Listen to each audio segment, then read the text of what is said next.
చేసుకుందామండి. ప్రేమ కలిగిన మా కన్న తండ్రి, మరలా మీ పిల్లలతో కలిసి మీ మాటలను వినేటువంటి ఒక చక్కటి ధన్యతను మాకిచ్చారు. మీ లేఖనాలలోని శక్తిని గ్రహించేటువంటి వివేచనను మాకు అనుగ్రహించండి. మీరు రాయించినటువంటి 66 పుస్తకాలలోని మీ మాటలున్న తండ్రి, ప్రతిదీ జాగ్రత్తగా ఆలోచిస్తూ సంఘంలో ఉన్నటువంటి మా కొరకును, సమాజ శ్రేయస్సు కొరకును రాయించిన ప్రతి మాట మేము చదివి తండ్రి, మేము ఆలోచించే సమాజాన్ని వెలిగించడానికి, సమాజంలోనికి తీసుకెళ్ళడానికి ఎన్నో విషయాలు మేము నేర్చుకోవాలి. నేర్చుకుంటున్నాము. నేర్చుకోవాలి కూడా. ఈరోజు కూడా తండ్రి మీ పిల్లలతో కలిసి ఒక మంచి సందేశం సమాజానికి అవసరమైనటువంటి ఒక సంగతి పరిశోధన చేయబోతున్నాము. మా అందరికీ కావలసినటువంటి సమయోచితమైన జ్ఞానమును మాకు అనుగ్రహించండి. మీ లేఖనాలను అర్థం చేసుకునే శక్తిని మాకందరికీ ఇవ్వమని యేసు ద్వారా ఈ ప్రార్థన అడుగుచున్నాము తండ్రి. ఆమేన్. చేరి వచ్చిన దేవుని పిల్లలైన మీ అందరకు క్రీస్తు పేరిట నా శుభములు తెలియచేస్తున్నాను. ప్రియులరా, ఈరోజు ఒక మంచి సందేశం ద్వారా మరలా మీ మధ్యకు నేను వచ్చాను. ముందుగా ప్రకటింపబడినట్లుగా అలానే స్క్రీన్ పై చూపిస్తున్నటువంటి టైటిల్ సందేశం విస్తరిస్తున్న పురుషగాములు అనేటువంటి ఒక సందేశాన్ని మీ మధ్యకు తీసుకురావాలని ఆలోచించి ఈ సందేశాన్ని వినిపించాలని ఆశపడ్డాను. ఏంటి దీని యొక్క అర్థం ఏంటి? ఈ సందేశం యొక్క ఆలోచనలు ఏంటి అనేది మనం ఆలోచిద్దాం. ప్రియులారా, ఈరోజు సమాజంలో ఏ వార్తాపత్రిక మనం చూసినా, ఏ న్యూస్ ఛానల్ మనం చూసినా ఎన్నో నేరాల సంఖ్య మనం వినవలసి వస్తుంది. నేరాలు చేసేవారి వయస్సు మనం ఆలోచిస్తే పిల్లల వాళ్ళు నేరస్తులుగానే కనిపిస్తున్నారు. యవ్వనస్తుల వాళ్ళు నేరస్తులుగానే కనిపిస్తున్నారు. వృద్ధుల వారు నేరస్తులుగానే కనిపిస్తున్నారు. ఇలా ప్రతిరోజు ఏ వార్తాపత్రిక చూసినా నేరాల సంఖ్య మనకు కనబడుతుంది. ఏ న్యూస్ ఛానల్ చూసినా నేరం జరగని, ఘోరం జరగని రోజంటూ వార్తా ఛానల్‌లో మనం చూడకుండా ఉండలేకపోతున్నాం. అంటే ఎన్నో నేరాల సంఖ్యలు పెరుగుతున్నాయి. నేరాల సంఖ్య పెరుగుతున్నప్పుడు జరిగినటువంటి నేరాన్ని బట్టి వార్తాపత్రికల్లో జరిగిన నేరాన్ని బట్టి నేరం చేసిన వ్యక్తికి ఒక బిరుదిస్తారు. ఆ బిరుదులు మనకు తెలుసు. ఇతడు మనిషా? మృగమా అంటారు. అంటే నేరం జరిగిన ఆ విషయాన్ని బట్టి, ఎంత నేరం జరిగిందో, ఎంత పెద్ద నేరం జరిగిందో ఆ నేరాన్ని బట్టి, ఆ నేరస్తుడికి లోకం బిరుదులిస్తుంటది. ఆ బిరుదు అవమానకరమైనటువంటి బిరుదు. అందుకే ఇతడు మనిషా? మృగమా అంటారు. ఇంకా కొన్ని సందర్భాలలో ఇతడు మనిషా? పశువా అంటారు. ఇంకా మాట్లాడుతూ చాలా సందర్భాల్లో మనం ఎక్కువగా చదువుతున్నప్పుడు మానవత్వం మరిచినటువంటి కసాయి అనని పదాలు వింటాం. అంటే ఒక తండ్రి తన మానవత్వాన్ని మరిచినప్పుడు అవమానకరమైనటువంటి ఇచ్చే బిరుదులవి. కసాయివాడు, మానవత్వాన్ని మరిచినటువంటి కసాయి తండ్రి అని అంటాం. ఇక కొందరు నేరస్తులుగా కనబడేటువంటి తల్లులు, పిల్లలను చంపేవారు కావచ్చు, పిల్లలను హింసించేవారు కావచ్చు, ఎదుటి వారిని చంపాలని క్రూరంగా చంపుతున్నవారు కావచ్చు. అలాంటప్పుడు పిల్లలను చంపిన తల్లిని, పిల్లలను హింసిస్తున్నటువంటి తల్లిని, వారి గురించి బిరుదులిస్తే ఏమని చెప్తారో తెలుసా? ఈమె తల్లా? రాక్షసా? అంటారు. అంటే మనకిక్కడ ఏమర్థం అవుతుందనంటే, జరిగిన నేరాన్ని బట్టి వారిని అవమానపరచడానికి సమాజం ఇచ్చేటువంటి బిరుదులవన్నీ కూడా. కనుక నేరాన్ని బట్టి బిరుదులొస్తూ ఉన్నాయి. ఆ నేరస్తుడికి ఆ పదప్రయోగం చేస్తూ ఉంటారు. ఇది మీకు అర్థమైతే, ఈ పురుషగాములు అనే పదాన్ని కూడా దేవుడు ఉపయోగించాడు. ఏంటండి బైబిల్‌లో ఈ పదం ఉందా? ఉంటది. మనం చదవాలి. అంటే పురుషగాములు అనే పదం బైబిల్‌లో ఉంటే, ఆ పదాన్ని దేవుడు ఎవరికి ఉపయోగించాడు అనేది జాగ్రత్తగా ఆలోచించాలి. అంటే ఈ పదం నేరాలను బట్టే ఉపయోగించాడా దేవుడు? ఈ పదాన్ని దేవుడు ఉపయోగించడం వెనకాల ఉద్దేశ్యం ఏంటి? అనేది మనం ఆలోచిస్తే, ఈ పదం వెనకాల కొన్ని కారణాలున్నాయి. ఈ పదాన్ని దేవుడు ఎవరికి ఉపయోగించాడు? ఇది మనం జాగ్రత్తగా బైబిల్‌లోకి వెళ్లి మనం ఆలోచిద్దాం. అసలు ఈ పదం ఎందుకు ఉపయోగించాడు? ఎవరి కోసం ఉపయోగించాడు? ఈ పదాన్ని ఉపయోగించడం వెనకాల జరిగినటువంటి ఏమంటారు ఘోరం ఏంటి? ఇది మనం జాగ్రత్తగా బైబిల్‌లోకి వెళ్లి మనం ఆలోచిస్తే, యోబు గ్రంథంలో ఈ పదాన్ని దేవుడు ప్రవేశపెట్టాడు.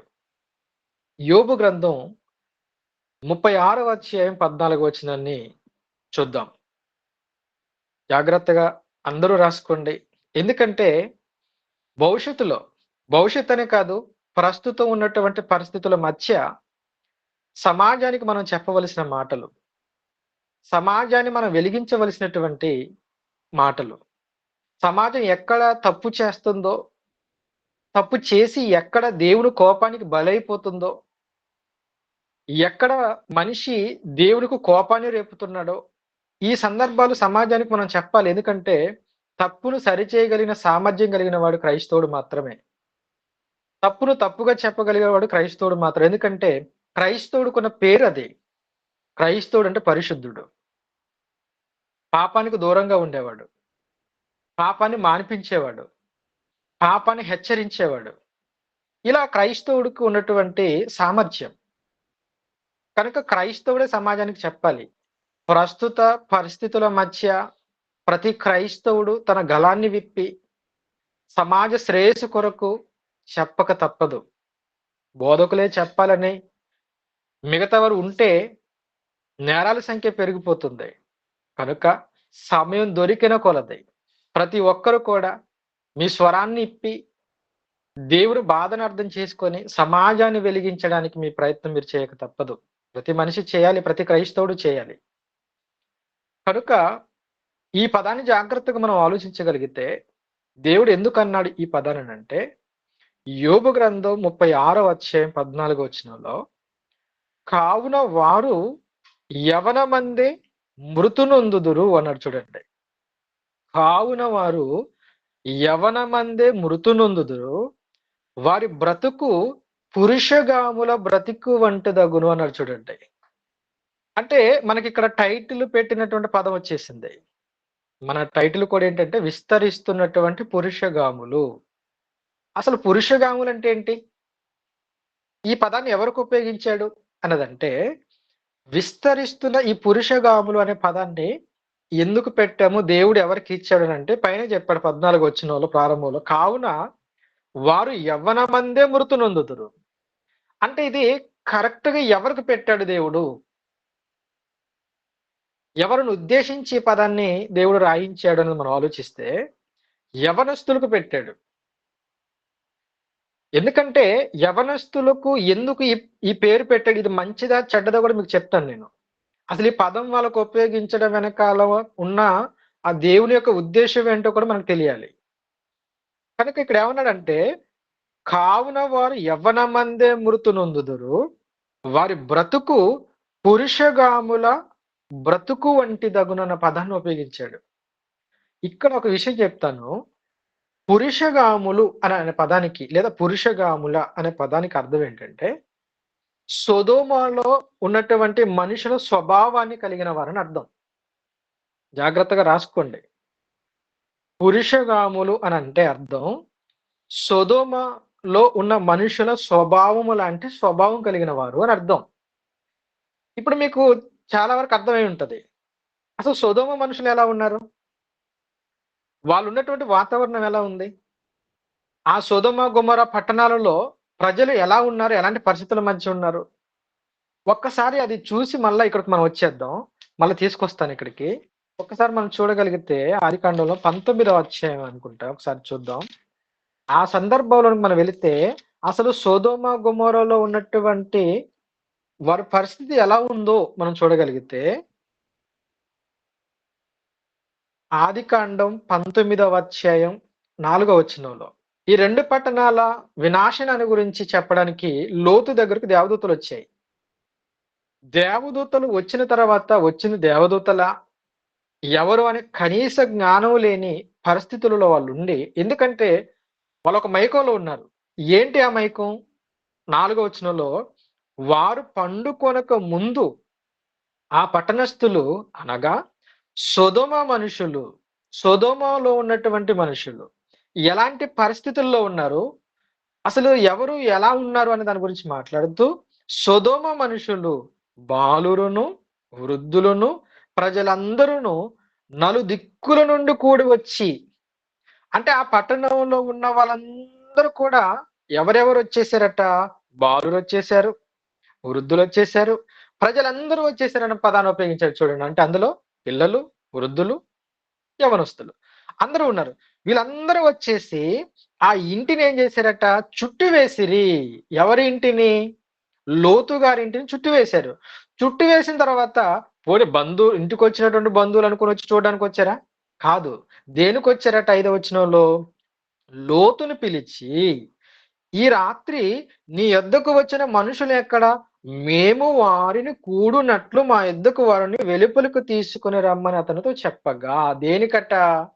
వచ్చిందెవరు? దేవదూతలు. అంటే వీళ్ళ కోరికలేంటంటే వచ్చిందెవరనేది వద్దు.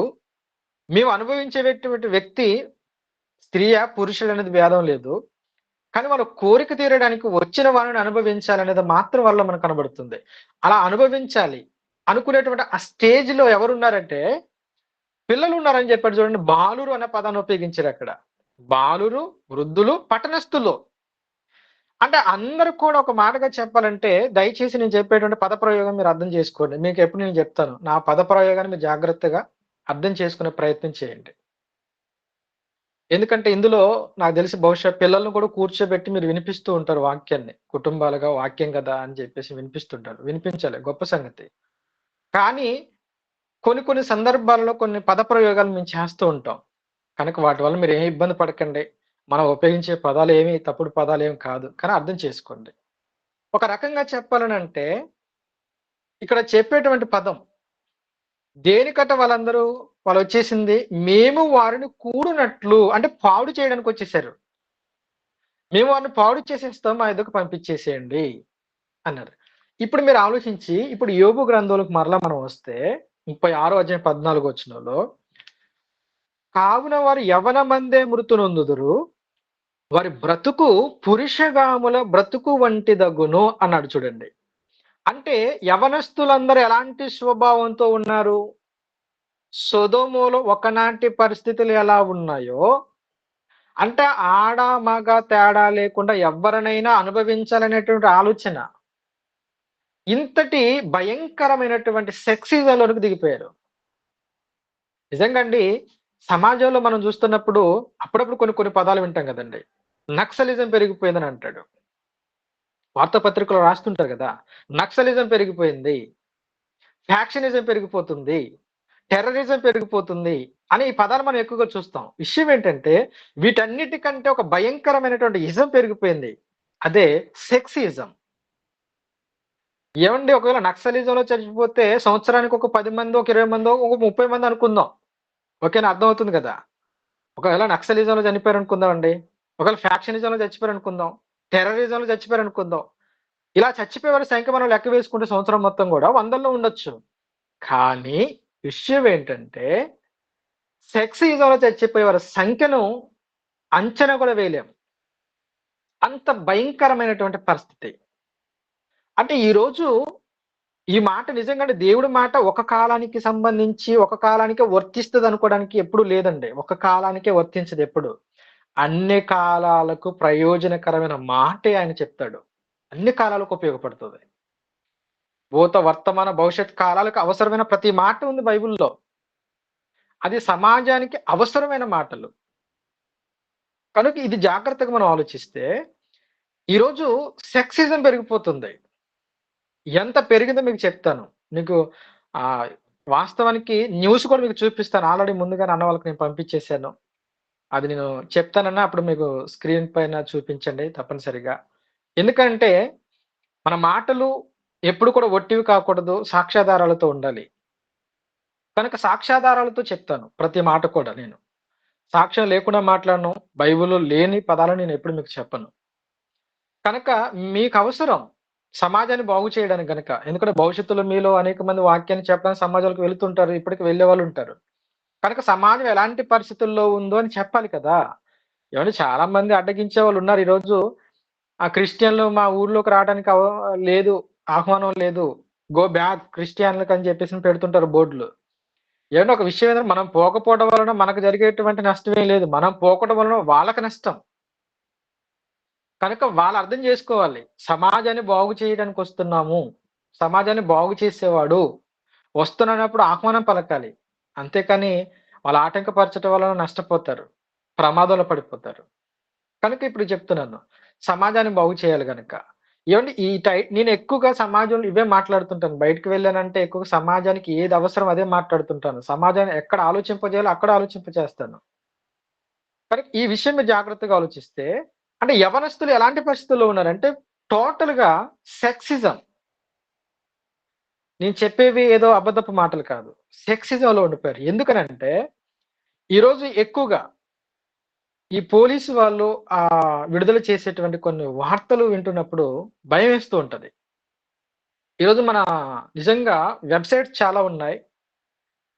ఎక్కువగా అండి ఓపెన్ చేయబడేటువంటి వెబ్‌సైట్స్ ఒక నిమిషానికి, ఒక నిమిషానికి సెక్స్ వెబ్‌సైట్స్ 28,000 వెబ్‌సైట్స్ ఓపెన్ చేస్తున్నారు. ఒక నిమిషానికి. మీరు ఆలోచించండి. ప్రజానీకం అంతా ఎలా ఉందంటే, ఒక పక్క భక్తి భావాలతో ఉన్నట్టుగా సమాజానికి కనపరుస్తుంది తప్ప, అంతరంగానికి వెళ్ళేసరికి ప్రతి మనిషి పాపిగానే కనపడుతున్నాడు. అంటే మీరు చూడండి, గతంలో చూసినప్పుడు అసెంబ్లీకి వెళ్ళినటువంటి ఒక ఎమ్మెల్యే సెక్స్ వెబ్‌సైట్స్ ఓపెన్ చేసి చూస్తున్నాడు అసెంబ్లీలో. అది వార్త బయటకొచ్చేసింది. ఇలా మనం జాగ్రత్తగా ఆలోచిస్తే, ఏవండీ, ఒక నిమిషానికి 28,000 సెక్స్ వెబ్‌సైట్స్ ఓపెన్ చేస్తున్నారంటే, ఎవరు ఓపెన్ చేస్తున్నారు? మీరు ఆలోచించండి. ఎవరు? ఎవరు ఓపెన్ చేస్తున్నారు ఇవన్నీ? పైకంతా భక్తేనా? ఏవండీ, ఈరోజు మనిషి భక్తి కేవలం పై రూపానికి అంకితం అయిపోయింది. అంతరంగ స్వభావం ఎవ్వడిది మారటం లేదు. మారదు. అది మారాలనంటే, ఈ వాక్యం వాళ్ళ దగ్గరికి వెళ్ళాలి. మనిషి స్వభావాన్ని మార్చగలిగేది వాక్యం మాత్రమేనండి. యేసుక్రీస్తు వారు చూడండి, సమరయ స్త్రీ విషయంలో మాట్లాడుతున్నాడు. నిజాన్ని పగలగొట్టేసాడు. "అమ్మా, నువ్వు వెళ్లి నీ భర్తని పిలుచుకొని రమ్మని, నాకు భర్త లేడన్నది." మరి ఉన్నవాళ్ళంతా ఎవరు? ఉన్నవాళ్ళంతా ఎవరు? "నీకున్నారు కదమ్మా" అన్నాను. పాపం షాక్ అయిపోయింది. నేను చేసినవన్నీ చెప్తున్నాడు, ఇతను ప్రవక్త అయి ఉంటాడు. చెప్పాడు. వెళ్ళింది, హరింది, ఊరినే మార్చేసింది. కనుక మనం చెప్పాలి సమాజంలోకి వెళ్లి. సమాజం ఎక్కడ తప్పు చేస్తుందో అది చెప్పాలి. చెప్పి మార్చాలి. కనుక ఇక్కడ మనం జాగ్రత్తగా ఆలోచిస్తే, సమాజం ఎలా ఉందంటే ఈరోజు పైకి భక్తిగానే కనపడుతుంటది. కానీ లోపల అంతరంగం మాత్రం మారడం లేదు. మనసు మారడం లేదు. అందుకే బైబిల్ మొత్తం కూడా మీరు చదువుతున్నప్పుడు మనసు మార్పు కోసం చెప్తుంటది. యేసుక్రీస్తు వారు మాట్లాడుతూ సమాజంలోకి వెళ్తున్నాడు గదా! సువార్త ప్రకటిస్తున్న సమయాల్లో ఏమన్నాడు? మారు మనసు పొందుడి పరలోక రాజ్యం సమీపించిందన్న పదాలు ఉపయోగిస్తుంటాడు. ఆయనకు ముందు బాప్తిస్మిచ్చే యోహాను ఏమన్నాడు? మారు మనసు పొందండి. పరలోక రాజ్యం సమీపించింది అని అంటాడు. అలానే పెంతెకోస్తు పండుగ దినమున సంఘ ప్రారంభమైనప్పుడు పేతురు గారు ఏం చెప్తారు? మారు మనసు పొందిన తర్వాత బాప్తిసం పొందండి. అంటే మారు మనసు. అంటే మారవలసింది మనసు తప్ప పైన వేషం కాదు. కానీ సమాజం ఈరోజు వేషాన్ని చూపిస్తుంది. అంతరంగాన్ని మార్చుకోవడం లేదు. బయటకు చూపించొద్దని నేను అనటం లేదు. ఎందుకంటే భక్తిని చూపించండి. కానీ అది అంతరంగంలో కూడా ఉండేటట్టుగా ఉండాలి. నేను షాక్ అయ్యానండి. నిజంగా వెబ్‌సైట్స్ ఒక నిమిషానికి 28,000 సెక్స్ వెబ్‌సైట్స్ ఓపెన్ చేస్తున్నారంటే, ఎంత చెడిపోయింది. విషయం ఏంటో చెప్పమంటారండి? ఈ ఓపెన్ చేసే వాళ్ళంతా 13, 14 ఏజ్ నుండి ఏవండీ 50 ఏండ్ల వయసు వరకు కూడా ఉన్న వాళ్ళంతా ఓపెన్ చేస్తున్నారివి. అంటే పిల్లలు ఎంత వరకు వెళ్ళిపోతున్నారంటే చాలా మంది పిల్లలు. అంటే తల్లిదండ్రుల ముందు ఒకలా నటిస్తున్నారు. కానీ తల్లిదండ్రులు లేనప్పుడు మరొకలా నటిస్తుంటారు. ఎందుకంటే ప్రతి మనిషి దగ్గర పిల్ల, పెద్ద, చిన్న, ఏమి లేదు గదండీ.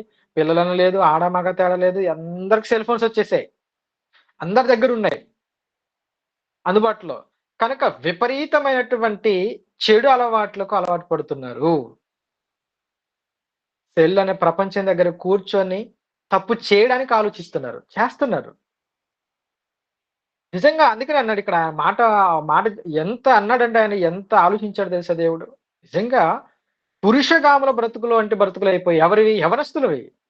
యవనస్తులు ఎలా మారిపోయారంటే ఇలా. అంటే ఒకనాడు సొదొమలో ఎలాంటి పరిస్థితులున్నాయో సేమ్ అలాంటి స్వభావం నేటి యవనస్తుల్లో కూడా మనకు కనపడుతుంది. అంటే ఈరోజు సెక్సిజం అనేది ఎంత విస్తరిస్తుందని చెప్పడానికి మీకొక విషయాన్ని చెప్తాను. జాగ్రత్తగా ఉండండి. దాన్ని జూమ్ చేయండి అన్నయ్య కొంచెం వీలైతే. మనమంతా అండి జాగ్రత్తగా ఏంటంటే ఇప్పుడు ఆహ్, విషయం నేర్చుకుంటున్నాం. ఇది క్లాస్ మనకు. ఓకేనా? ఇదంతా క్లాస్. చూడండి. హెచ్ఐవి కలకలం. అబ్బా! దేని గురించట హెచ్ఐవి. త్రిపురలో 47 మంది మృతి. త్రిపురలో ఇప్పటి వరకు హెచ్ఐవితో 47 మంది విద్యార్థులు మరణించారు. ఎవరట మరణించిన వాళ్ళు? దేనితో మరణించారు? రోగం. ఏవండీ ఒకవేళ టీవీ వచ్చి మరణించాడా? క్యాన్సర్ వచ్చి మరణించాడా? గుండెపోటుతో మరణించాడా? కాదట. దేనితోటి?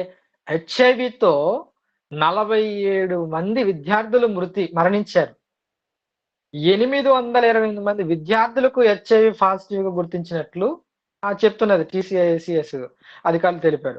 ప్రతిరోజు బాగా జాగ్రత్తగా ఆలోచించండి. ప్రతిరోజు 5-7 వరకు జాగ్రత్తగా చూడండి. అక్కడ మీకు కనబడుతుంది స్క్రీన్ పైన.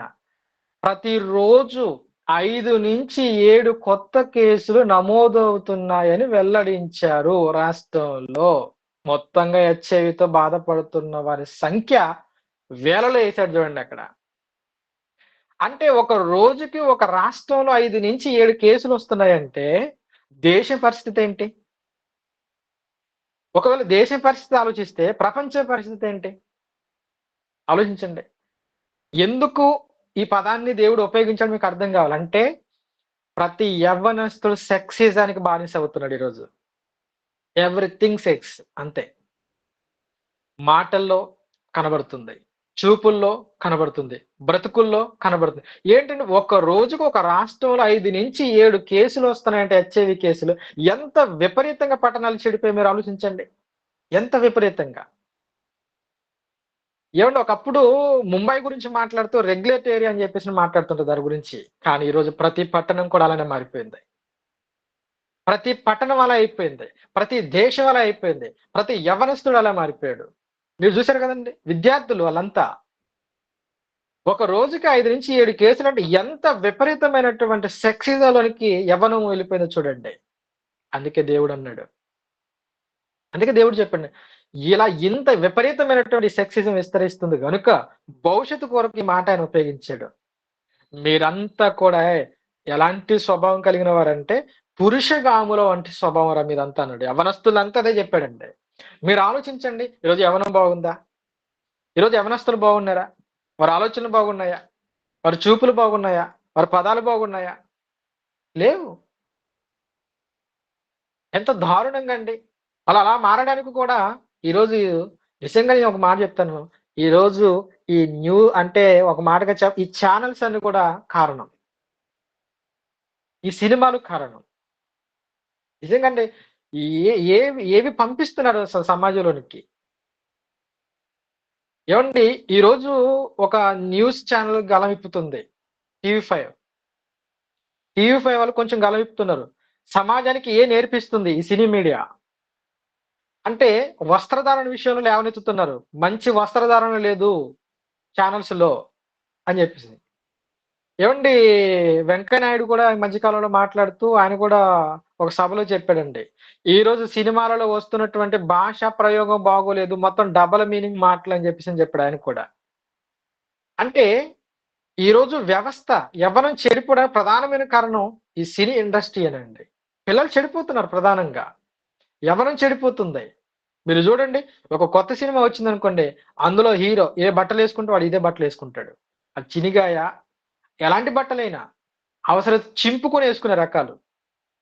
ఆ cinema hair style hero hair style జూస్తారు. సేమ్ అలానే ఉంటది. ఆ సినిమాలో ఆ హీరో గడ్డం జూడండి ఎలా ఉంటదో, సేమ్ అలానే చేస్తారు. అంటే ఆ ప్రభావం ఎంత పడుతుంది వాళ్ళ పైన. ఈరోజు సమాజం చెడిపోవడానికి ప్రధానమైన కారణం ఈ సినీ వ్యవస్థ. పాటలు బాగోవు, పదప్రయోగం బాగోదు, డైలాగ్స్ బాగోవు, ఆ చూపులు బాగోవు, ఆ సారాంశం బాగోదు.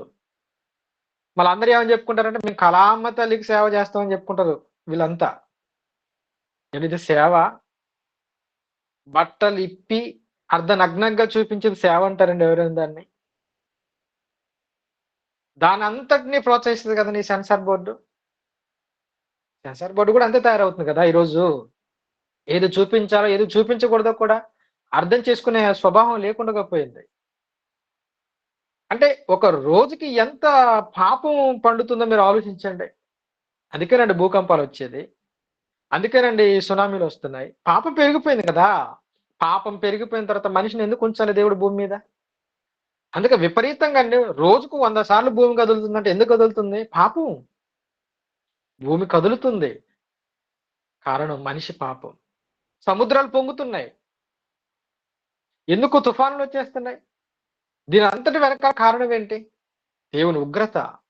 ఎందుకు? పాపం పండుతుంది. నిజంగా ఎంత దారుణంగా మారిపోయారు చూడండి. నిజంగా అది చూసినప్పుడండి వార్త చూసినప్పుడు చాలా బాధపడ్డాను. ఏంటి ఇంత దారుణంగా చెడిపోయిందా వ్యవస్థ? అప్పుడు బైబిల్‌లోకి వెళ్ళాను. అసలు ఈ సమాజం ఇంత చెడిపోతుంది గదా! ఇంత చెడిపోయిన సమాజాన్ని గురించి దేవుడు ఏం చెప్తున్నాడు? అసలు ఏంటి? యవ్వనం ఇంత చెడిపోతుందని వీళ్ళ గురించి బైబిల్‌లో ఏం రాసాడు దేవుడు అన్నప్పుడు నాకు దొరికినటువంటి పదం అండి ఇది. నాకు దొరికినటువంటి పదం ఇది.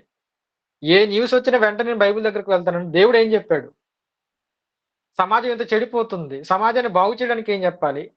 చెడిపోయిన సమాజాన్ని గురించి దేవుడు ఏమైనా చెప్పాడా ముందుగానే? అని అలా వెళ్ళిపోతున్నప్పుడు దొరికేటువంటి సందర్భాలు ఇవ్వండి. అందుకేనండి డైరెక్ట్‌గా చెప్పాడు కదండీ! కావున వారు యవ్వనమందే మృతి నొందుదురు. యవ్వనమందే మృతి నొందుదురు. వారి బ్రతుకు పురుషగాముల బ్రతుకు వంటిదన్నాడు చూడండి. యెరూషలేములో ఆ సొదొమ, గొమొర్రా పట్టణాల్లో మనుషులు ఎలాగా బ్రతికారో నేటి యవ్వనస్తులు అలా బ్రతుకుతున్నారు అనటానికి కేవలం ఒకే ఒకటి చూపించారు నిదర్శనం మీకిది. కేవలం ఒకటేనండి. చెప్పాను కదా! ఒక రోజుకి అంటే ఒక రోజులో ఒక నిమిషానికి 28,000 సెక్స్ వెబ్‌సైట్స్ ఓపెన్ చేస్తున్నాడంటే పాపం ఎంత విపరీతంగా చూస్తున్నారో చూడండి. ఎంత విపరీతంగా చూస్తున్నారు. చూసిన వాడు ఏం చేస్తాడండి? చూసిన వాడు ఏం చేస్తాడు? పసిపిల్లల్ని చెరిపేస్తుంటాడు. స్కూల్‌లోకి వెళ్ళిన పిల్లల్ని చెరిపేస్తుంటారు. ఈరోజు స్కూల్‌లో పిల్లల్ని చెరిపినటువంటి టీచర్స్ లేరా? బయటికి వెళుతున్నటువంటి పిల్లలను లాక్కెళ్ళిపోయి పాడు చేసినటువంటి వారు లేరా? అంటే ఎందుకు? ఇవి చూసిన తర్వాత ఆగలేకపోతున్నాడు వాడు. వాడిలో కామం పెరిగిపోయింది. కానీ కామం పెరిగిపోతుంది గనక ఎవరు కనబడినా పాడు చేసేస్తాడంతే. వయసుతో పని లేదు. పిల్లలా, యవ్వనస్తులా, వృద్ధులా సంబంధమే లేదు. చెరిపేయటమే వాడి పని. ఈరోజు యవ్వనం అలానే ఉంది. సెక్సిజం. ఏవండీ చాలా భయంకరమైన న్యూస్ ఉన్నాయండి వాళ్ళ గురించి. అన్ని నేను చూపించను. ఎందుకంటే చూసే వాళ్ళ పిల్లలు ఉన్నారు, ఉంటారు, స్త్రీలు ఉన్నారు. కనుక అవి నేను చూపించాలనుకోలేదు. చాలా విపరీతంగా చెడిపోయింది అనడానికి కేవలం ఈ విషయాన్ని మీకు చూపించాను. న్యూస్‌ని చూపించాను. బహుశా మీకు అర్థమై ఉంటది. ఈరోజు వ్యవస్థ ఇలా మారిపోతుంది. అందుకే దేవుడు ఒక నిర్ణయానికొచ్చేసాడండి. దేవుడు ఈరోజు ఏ గ్రామానికి మీరు వెళ్ళండి, ఏ పట్టణానికి వెళ్ళండి, ఎక్కువగా చనిపోయే వారి సంఖ్య యవనస్తులదే ఉంటది. ఓకేనా? థాంక్ యూ చూపించినందుకు. తీసేయండి. ఎక్కువ చనిపోయే వారి సంఖ్య యవనస్తులదే ఉంటది. ఎందుకుంటది? ఇది కూడా మనం ఆలోచించాలి. ఏవండి నేను ఏ ఊరికి వెళ్ళినా గాని, ఏ గ్రామానికి వెళ్ళినా గాని, ఆ ఊర్లో గ్రామాలలో స్తంభాలకు ఫ్లెక్సీలేసి పెడుతుంటారు. ఎవరివి ఎక్కువగా ఉంటాయంటే వృద్ధులు కనిపించవండి ఎక్కువగా. ఈ రోజుల్లో వృద్ధులు ఎక్కువగా కనిపించటం లేదు. యవ్వనంలో ఉన్న వారి ఫోటోస్ ఆ ఫ్లెక్సీలు ఎక్కువగా కనపడుతుంటాయి. ఎందుకు ఇంతమంది కనపడుతున్నాయి అన్నప్పుడు దానికొక కారణం ఉందండి. ఒక రీజన్ ఉంది.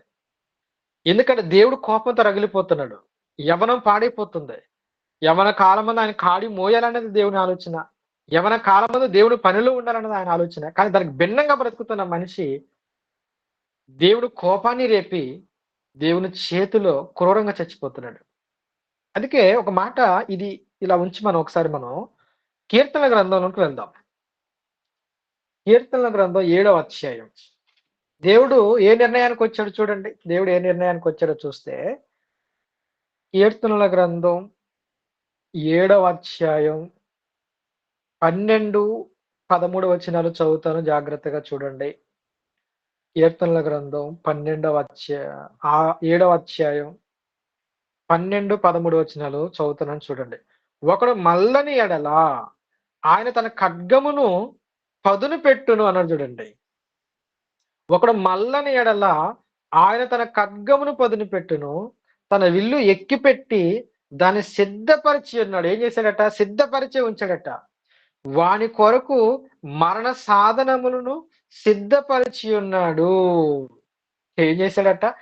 మరణ సాధనములను సిద్ధపరిచి ఉన్నాడు. మల్లకపోతే ఏం చేస్తాడు తెలుసా ఆయన? తన ఖడ్గంతో చంపేస్తాడు అంతే. అంటే దేవుడు చెప్తున్నాడు, మనిషి మారడం లేదు. ఎప్పుడైతే మనిషి మారడో వెంటనే దేవుడు ఏం చేస్తాడు తెలుసా? శిక్ష అమలు చేస్తాడు. పాపం పండిపోతుంది. పాపం పెరిగిపోయింది. కనుక ఎందుకు ఉంచాలి? అందుకేనండి ఏ యవ్వనంలో దేవుడికి పనికొస్తారని ఎదురు చూస్తున్నాడో అదే యవ్వనం చెడిపోతే ఎందుకు ఉంచుతాడు చెప్పండి ఇక దాన్ని? ఎందుకు ఉంచాలి? ఉంచలేక కనుకనే అని చెప్తున్నాడు. తన ఖడ్గాన్ని ఏం చేశాడంటే పదును పెట్టి ఉంచాడట. అంటే ఏ క్షణాన్ని ఎవరిని చంపేసేది కూడా తెలీదు. అందుకేనండి చచ్చిపోతున్నారు విపరీతంగా. విపరీతంగా చచ్చిపోతుంది ఈరోజు యవ్వనం. కాలం అయిపోయింది. ఇంకో విషయం చెప్పమన్నా కాలం అయిపోక ముందు కూడా చంపుతున్నాడు. అధికముగా దుర్మార్గపు పనులు చేయకుము. నీ కాలమునకు ముందు నువ్వు ఎలాగూ చనిపోదు అని ప్రసంగి గ్రంథంలో చెప్తుంటాడు. అంటే అధికంగా దుర్మార్గపు పనులు చేయడం వలన మధ్యలోనే చచ్చిపోతున్నారు. మధ్యలోనే. అందుకే యవ్వనస్తులను ముందే చంపేస్తున్నాడు ఆయన. అందుకే చెప్పాడు కదా మనం చదివిన మాటలో ఏముంది? యోబు గ్రంథం 36వ అధ్యాయం మనం చదివిన మాటల్లో 14 కావున వారు యవ్వనమందే మృతునొందుదురు. మధ్యలోనే చచ్చిపోతారు వాళ్ళంతా అన్నాడు అంతే. ఎందుకు మధ్యలో చచ్చిపోతున్నారు? వారి స్వభావం బాగలేదు. ఒకనాడు సొదొమ, గొమొర్రా పట్టణాలలో ఎలాంటి స్వభావం ఉందో అలాంటి స్వభావమే ఈరోజు యవనస్తులు కనపడుతుంది. వాళ్ళకి ఎలా శిక్ష వేశానో వీళ్ళకు శిక్ష వేస్తాను. వీళ్ళు బ్రతకాలనుకున్నాను కానీ పాడైపోతున్నారు. వీళ్ళ కాలానికి మధ్యలోనే వీళ్ళని నేను తీసేస్తున్నాడు ఆయన. దేవుడు అందుకే బైబిల్ ఏం చెప్పాడు తెలుసా అండి? పౌలు గారు తిమోతికి విషయాన్ని చెప్తూ ఒక పత్రిక రాస్తుంటాడు.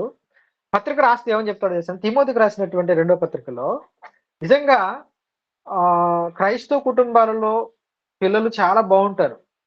వాక్యం తెలిసినటువంటి క్రైస్తవ కుటుంబాలలో ఏవండి పిల్లలు ఎంత బాగుంటారంటే చాలా బాగుంటారండి. ఎందుకు బాగుంటారు అంటే వాక్యం తెలిసింది. వాక్యం తెలిసింది కనుక వారి జీవితాన్ని ఎలా మలుచుకోవాలో అలా మలుచుకుంటారు. అందుకే వీలైనంత మట్టుకు పిల్లల్ని తీసుకొని మీరు ఏ సంఘానికి వెళ్ళినా ఆ సంఘానికి వెళ్ళి వాక్యం వినిపించండి. ఏ సేవకుడు చెప్పినా బ్రతుకులు సరిచేయడానికి చెప్తుంటాడు. ఏ సేవకుడు చెప్పినా ఆత్మను నిలబెట్టడానికి చెప్తాడు. ఏ సేవకుడు చెప్పినా రాబోయే ఉగ్రతను తప్పించడానికి చెప్తుంటాడు. కనుక జాగ్రత్తగా మనం వినాలి. అందుకే కుటుంబంతో పాటు మీరు ఖచ్చితంగా ఎక్కడ దేవుడి మాటలు వినపడినా వెళ్ళండి. చాలా ప్రయోజనకరం ఇప్పుడున్న పరిస్థితుల్లో. అందుకే పౌలు గారు తిమోతికి పత్రిక రాస్తూ, తిమోతికి రాసినటువంటి రెండో పత్రికలో రెండవ అధ్యాయం 22వ వచనంలో ఏ మాట అతని గురించి చెప్తున్నాడో చూడండి. ఉపయోగిస్తున్నాడో చూస్తే నిజంగా తనకు చెప్తున్నటువంటి మాట. ఎవరికి? తిమోతికి చెప్తున్నాడు. అప్పటికి తిమోతి ఎలా ఉన్నాడు? యవ్వనంలో ఉన్నాడు. యవ్వన వయసులో ఉన్న తిమోతికి చెప్తున్నట్టు మాట ఏంటి తెలుసా? 22లో నీవు యవనేచ్ఛల నుండి పారిపోమ్ము అన్నాడు చూడండి. ఎక్కడి నుంచి పారిపోమన్నాడు? యవ్వనేచ్ఛల నుండి పారిపో అన్నాడు. నువ్వు యవ్వనంలో ఉన్నావు తిమోతి. నువ్వు సేవకుడువు గమనించు. తర్వాత సేవలోనే నిన్ను అభ్యంతరపరచడానికి ఎన్నో జరుగుతుంటాయి. కానీ నీకు కలిగే ప్రతి కోరిక వాక్యం చేత చంపివేయి అన్నాడు అంతే. వాక్యం చేత చంపేసుకో. నువ్వు యవ్వనంలో ఉన్నావు. కనుక నీకిచ్చేటువంటి నేను అంటే దేవుడు చెప్పినటువంటి మాట ప్రకారం నీకిచ్చేటువంటి ఒక మంచి విషయం ఏంటంటే, ప్రయోజనకరమైన మాట ఏంటంటే, నీవు యవనేచ్ఛల నుండి పారిపో అన్నాడు చూడండి. ఏవండీ ఒకటి అడుగుతాను. ఈరోజు ఇలాంటి యవనేచ్ఛల నుండి పారిపోయేవారు ఉన్నారంటారా? ఒక పాపం నుండి పారిపోయే వాళ్ళు ఉంటారండి? మీరు ఆలోచించండి. పాపం అంటే పరుగులు తీసి చేయాలనుకునే నేటి సమాజంలో పాపం అంటే వద్దనుకుని వెళ్ళిపోయేవారి సంఖ్య ఎక్కడైనా కనపడుతదా? నిజంగా అండి. బ్రతికితేనండి యవ్వనంలో కూడా ఎలా బ్రతకాలో తెలుసండి? యోసేపులా బ్రతకాలండి. యోసేపు ఎలా బ్రతికాడు? పాపం చేసేటువంటి అవకాశం వచ్చినా పాపం చేయలేదండి. పోతీఫర్ భార్య ఒకరోజు కాదట దినదినము చెప్తుందట ఏమని? "నీవు నాకిష్టం. నీవు నాతో శయనించుము." నిజంగా ఆ యవ్వనంలో ఉన్నటువంటి అతడు చేసినటువంటి పనేంటో తెలుసండి? పారిపోయాడండి నిజంగా. నింద అనుభవించాడు. ఓకే. కానీ దేవుని దృష్టికి ఎంత గొప్పవాడుగా ఉన్నాడు. కారణం ఏంటో చెప్పమంటారా? అతనిలో దేవుని భయం ఉంది. దేవునికి భయపడ్డాడు గనక పాపం చేయకూడదనుకున్నాడు. పాపం చేయలేదు. పాపం నుండి పారిపోయాడు. అంటే యవ్వనేచ్ఛల నుండి ఒక మాటగా చెప్పాలంటే ఒకనాడు యోసేపు పారిపోయాడు. వాటిని విడిచిపెట్టనమాట ఫుట్ నోట్‌లో ఉంటది 4 వచనంలో. ఇప్పుడు ఆ 4 నంబర్ ఉంది కదా అక్కడ. యవ్వనేచ్ఛల నుండి పారిపోమని దగ్గర 4 నంబర్ ఉంది. ఫుట్ నోట్‌లో ఏమనిచ్చాడు మూల భాషల్లో? విడిచి పారిపోము అన్నాడు చూడండి. విడిచి పారిపో అన్నాడు చూడండి. అంటే యవ్వనంలో పాపాన్ని విడిచి పారిపోతే దేవుడి దృష్టికి గొప్పవాడవుతాడు. తిమోతి యవ్వనంలో ఉన్నాడు. సేవకుడుగా ఉన్నాడు. తనకు పౌలు గారు చెప్తున్నటువంటి మాట ఇది. పారిపో అన్నాడు. అందుకే యవ్వనంలో ఉన్నవారు దాదాపుగా అండి ఇంచుమించుగా ఎక్కువగా క్రైస్తవ కుటుంబాలలో పిల్లలు ఒక మంచి పద్ధతి, ఒక మంచి సంస్కారం చూస్తాం మనం ఎక్కువగా. కానీ మిగతా వారిలో వాడి కటింగ్ బాగోదు, వాడి మాట బాగోదు, వాడి బట్టలు బాగోవు, అసలు వాడి చూపు బాగోదు, వాడు ఎప్పుడు ఇంటికొస్తాడో తెలీదు, తల్లిదండ్రుల మాట వినడు, పెద్దల్ని గౌరవించడు. ఎందుకు? వాడు అధికమైనటువంటి దుర్మార్గపు పనులకు అలవాటు పడిపోయాడు వాడిక. చెడుకు అలవాటు పడిపోయాడు. కనుక ఇప్పుడు ఏం చేయాలి? దేవుడు చంపేస్తాడు. చంపేస్తాడండి. ఏవండీ ఈరోజు సెల్ ఫోన్స్ ఎన్ని గంటలు వాడుతున్నారో ఆలోచించండి. సెల్ ఫోన్స్ మంచికి ఉపయోగించుకోండి. గంటలే వాడండి. మంచికి ఉపయోగించండి. కానీ ఎక్కువగా చెడుకు అంతే కదండీ! ఎక్కువగా ఉపయోగిస్తున్నారండి చెడుకే.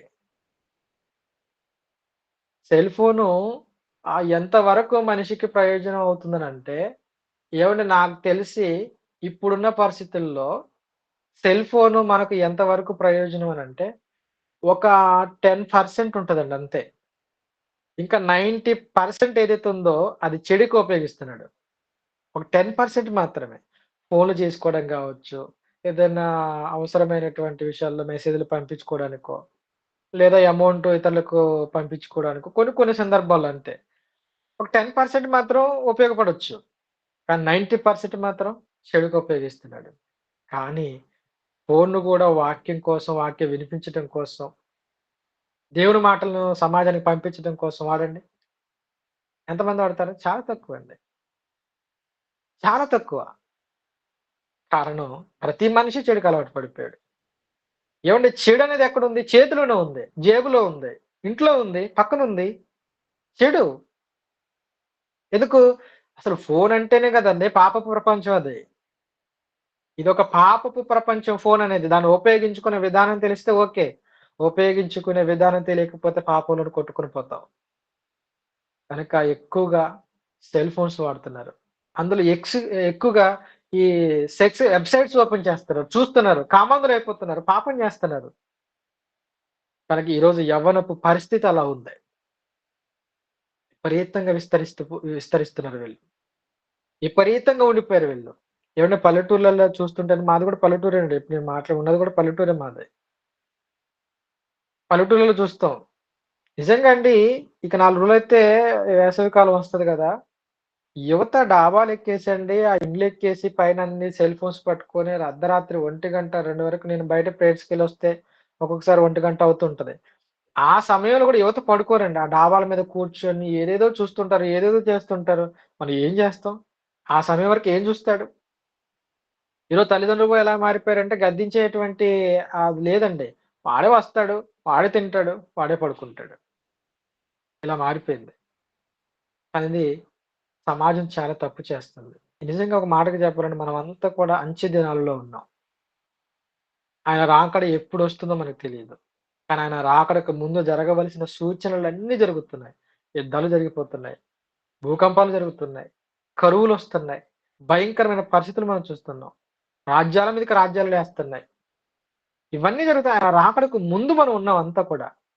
కానీ ఇప్పుడు మన భక్తిని మనం కాపాడుకోకపోతే, మన కుటుంబాలను మనం కాపాడుకోకపోతే, మన పిల్లలు మనం కాపాడుకోలేకపోతే పరిస్థితి ఏంటి? ఒక పక్క సమాజం చూస్తుంటే పక్కన వాడిని నమ్మే పరిస్థితి లేదు. పక్కింటోని నమ్మే పరిస్థితి లేదు. పోనీ మన అనుకున్న వాడిని నమ్మే పరిస్థితి లేదు. ఎందుకు? ఎవరు చూసిన చెడు. అంతా చెడేనండి.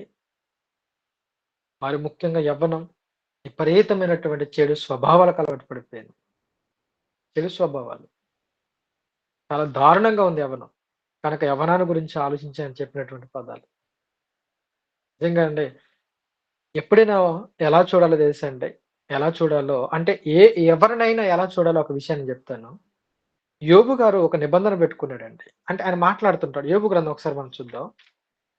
యోబు గ్రంథంలో మనం ఉన్నాం గనక, ఆయన నేర్పించేటువంటి పాఠాలు చాలా ఉంటాయి. ఎందుకంటే యోబు గురించి మాట్లాడి దేవుడు చెప్పినటువంటి మాటలు మనకు తెలుసు గదా! యోబు యథార్థవంతుడు, నీతిమంతుడు, చెడుతనమును విసర్జించిన వాడు అనే పదాలు ఉపయోగిస్తుంటాడు.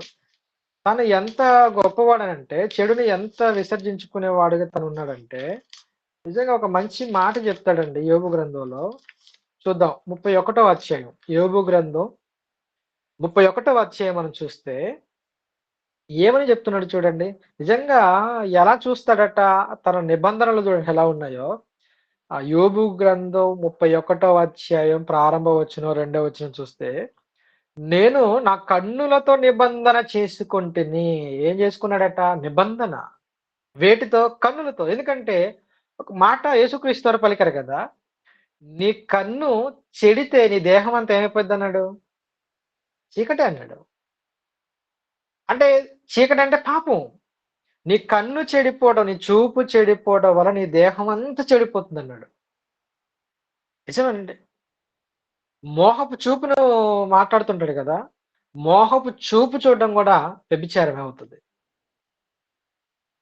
పాత నిబంధన కాలంలో తప్పు జరిగితే పొరపాటుగా లెక్కించాడు. కానీ క్రొత్త నిబంధన కాలానికొచ్చేసరికి మోహపు చూపే పాపంగా జెప్పేసాడు.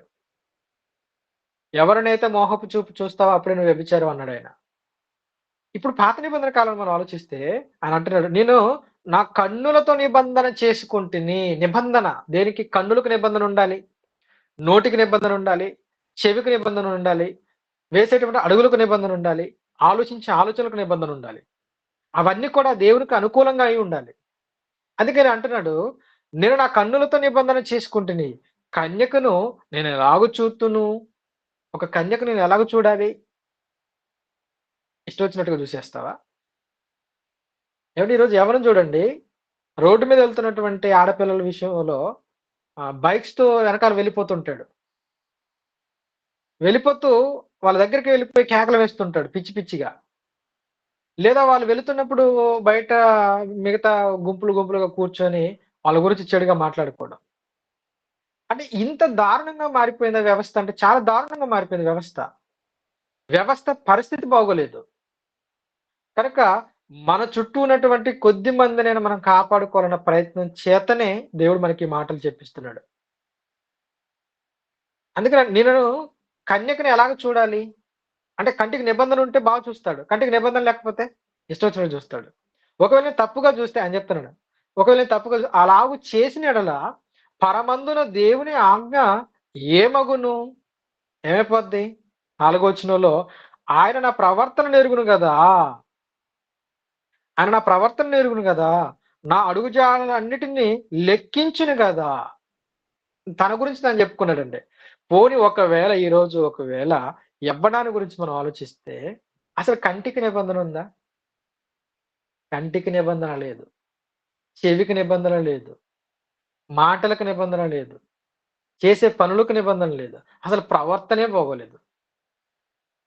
అంటే ఇంత దారుణంగా చెడిపోతుంది ఈరోజు వ్యవస్థ. చెడిపోయిన వ్యవస్థలో మనం ఉన్నాం.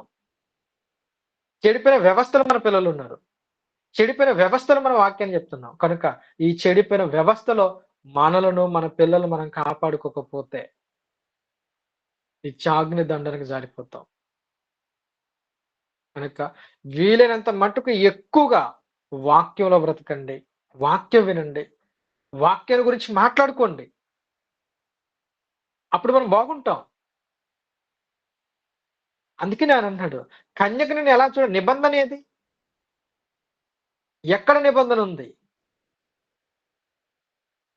ఏవండి ఆ మధ్య కాలంలో వచ్చిన ఒక సినిమా అండి. అది వార్తల్లో వచ్చినటువంటి సినిమానే. అంటే దాని గురించి ఇచ్చారు. ఆ సినిమాలో హీరో గన్ను పట్టుకొని చంపుతాడట ఆ సినిమాలో. ఆ సినిమా పేరేదో ఉంటది. సేమ్ అంతేనండి. ఒక యవ్వనస్తుడు గన్ను పట్టుకొని ఆ ఊర్లో ఉన్నటువంటి 6గురిని చంపేసాడు.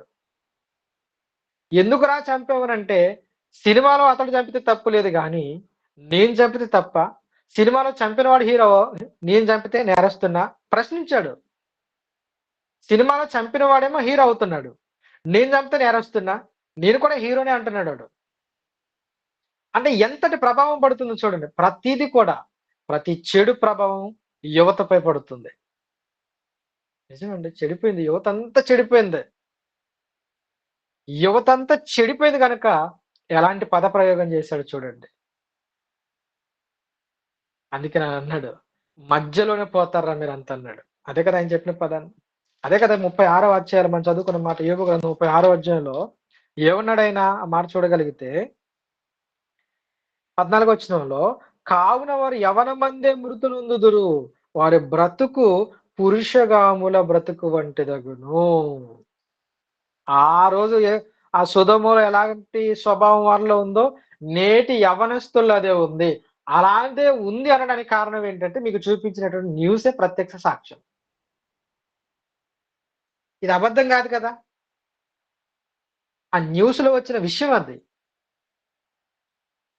అంటే ఒక రోజుకి 5-7 కేసులు రాగలుగుతున్న హెచ్ఐవి కేసులంటే, సెక్సిజం అనేది ఎంత విపరీతంగా జరుగుతుందో చూడండి. వాడవి చూసిన తర్వాత, ఆ సెక్స్ వెబ్‌సైట్స్ చూసిన తర్వాత, వాడు ఆగలేకపోతున్నాడిక. ముందున్నది ఉన్నటువంటి వాళ్ళ వయసు చూడటం లేదు. చెరిపేయడం వాడి పని. ఎంత దారుణం అండి నిజంగా. ఎంత దారుణానికి ఒడిగడుతున్నారు చూడండి ఈరోజు. ఎంత దారుణమైన పరిస్థితుల్లో. ఏవండి ఇలాంటియన్ని చూస్తున్నప్పుడు మనకి ఇంత బాధగా ఉన్నప్పుడు, దేవుడు ఎంత నిజంగానే ఆయన ఎంత దీర్ఘశాంతం ఇంకా, ఇంత పాపం పెరిగిపోతున్నా, ఏవండి ఇంత పాపం ప్రబలుతున్నా, ఇంతగా నేరస్తులు విస్తరిస్తున్నా, దేవుడు ఇంకా చూడండి ఆయన ప్రేమలో మనిషి మారాలనే ఇంకా దీర్ఘశాంతాన్ని ఆయన చూపిస్తున్నాడు. అంటే అర్థం ఏంటో తెలుసా? ఆయన దీర్ఘశాంతాన్ని చూపించటం వెనకాల కారణం ఏంటంటే, నువ్వు సమాజంలోనికి ఈ మాటలు తీసుకెళ్ళి వాళ్ళ మార్పు కోసం చెపుతావని ఆయన చూస్తున్నాడు. దుష్టుని సంతోషము లేదన్నాడు కదా ఆయన. ఎహెజ్కేలు ప్రవక్తతో చెప్పాడు. అంటే దుష్టుడు మరణం నొందకూడదు. అతడు మరణం నొందకుండా అతడు చేసిన దుష్ట క్రియల నుంచి బయటికి రావాలంటే ముందు మనం వెళ్లి చెప్పాలి. మనం చెప్పకపోతే వాడు చచ్చిపోతాడు. వాడు చచ్చాడా? నిత్యాగ్నిదండలోకి వెళ్తాడు. కానీ మనం వాడు చావకముందే వెళ్లి చెప్తే మారతాడేమో! మారు మనసు కలుగుతుందేమో! అందుకని సమాజంలోకి వెళ్ళాలి ఖచ్చితంగా. సమాజానికి చెప్పాలి ఖచ్చితంగా మారండి అని. ఒక భయంకరమైనటువంటి ప్రమాదంలోకి వెళ్ళిపోతున్నారని. కనుక ఈ పదం యవ్వనస్తులైన వారికి ఉపయోగించాడాయన. పురుషగాములు అంటే ఎవరికి ఉపయోగించాడు? యవ్వనానికి. నేటి యవ్వనస్తులు కావచ్చు, నాటి యవ్వనస్తులు కావచ్చు, భవిష్యత్తులో చెడు చేయాలనుకున్న ప్రతి యవ్వనస్తుడికి దేవుడు పెట్టినటువంటి పదం. అవమానకరమైనటువంటి పదం ఇది. యవ్వనానికి ఆయన ఇచ్చినటువంటి అవమానకరమైనటువంటి పదం. పురుషగాములు అనే పదం. యవ్వనానికి పెట్టాడది. అందుకే తప్పు చేసే ప్రతి యవ్వనస్తుడికి దేవుడు మరణ దండన విధించాడు. ఖడ్గాని సిద్ధం చేశాడు. అందుకే వందలకు వందలు చచ్చిపోతున్నారు. వందలకు వందలే. తప్పు చేస్తే, పాపం పండితే ఎవడు ఎక్కడ చస్తాడో కూడా తెలీదు. నేను అందుకేనండి ఎక్కువగా యవ్వనస్తులు చచ్చిపోతే నేను అదే అనుకుంటాను. ఈడ పాపం పండిపోయిందనుకుంటాను. అందరూ ఏమనుకుంటారు చెప్పండి? ఇప్పుడు యవ్వనంలోకొచ్చిన తర్వాత ఎవరైనా చచ్చిపోయాడనుకోండి ఏమనుకుంటారు?